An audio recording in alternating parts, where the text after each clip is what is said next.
نرجسی مذہب کی عجیب حقیقت اور عجیب کہانی ہے۔ نرجسی مذہب کی معتبر کتاب اصول کافی، اس کا ترجمہ الشافی، ترجمہ اصول کافی، یہ میرے ہاتھ میں کتاب موجود ہے، اور اس میں امام نے ایک واقعہ بیان کیا ہے، اور واقعہ بیان کر کے بتایا ہے کہ ہم نے پوری زندگی دین کیوں چھپایا، اور دین چھپانے کی حقیقت اور وجہ کیا تھی کہ ائمہ نے پوری زندگی خود اپنے اہل تشیع سے بھی تقیہ کیا اور دین چھپایا۔ اس میں روایت موجود ہے، باب نمبر 100 ہے، اور اس کی روایت نمبر 3 ہے۔ روایت نمبر 3 میں یہ بات موجود ہے، مکمل سند کے ساتھ یہ روایت موجود ہے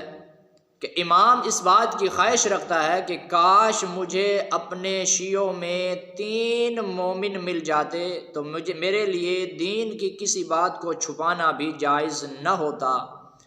یعنی پوری زندگی خود امام کو بھی اپنے شیعوں میں 3 بھی ایسے میسر نہیں ہوئے کہ جن کے سامنے اپنی حدیث کو بیان کرے، تو اس وجہ سے ائمہ نے پوری زندگی تقیہ کیا، اور جب تقیہ کر کے ائمہ نے پوری زندگی گزار دی تو اب اس صورت میں انہوں نے خود اہل تشیع سے بھی تقیہ کیا اور ان کو بھی اس بات کی دعوت دی کہ وہ بھی دین کو ظاہر نہ کریں، اور جو ان کے ساتھی تھے ان سے بھی دین چھپایا کرتے تھے۔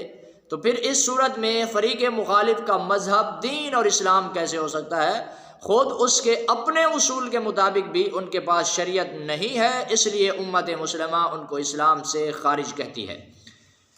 الشافی ترجمہ اصول کافی، اور اس کی جلد نمبر 4 ہے،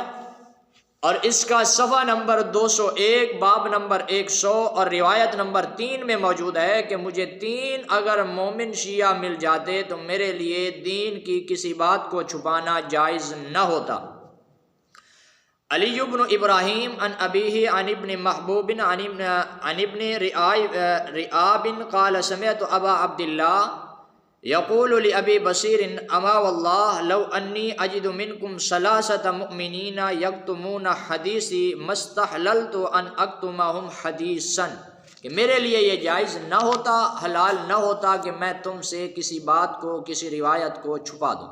میں چھپا اس وجہ سے رہا ہوں، امام خود اقرار کرتا ہے کہ تم میں 3 بھی مومن نہیں ہیں۔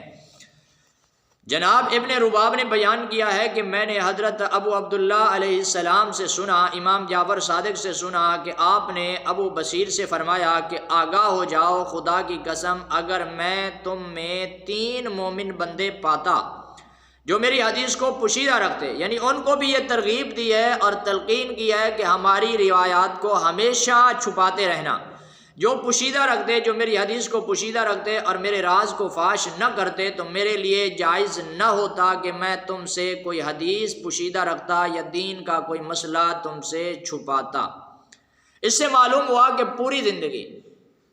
امام جعفر صادق کو بھی 3 ایسے مومن نہ ملے کہ جن کو انہوں نے اپنے دین سے آگاہ کیا ہو۔ جب امام اپنے دین سے بھی کسی کو آگاہ نہ کرے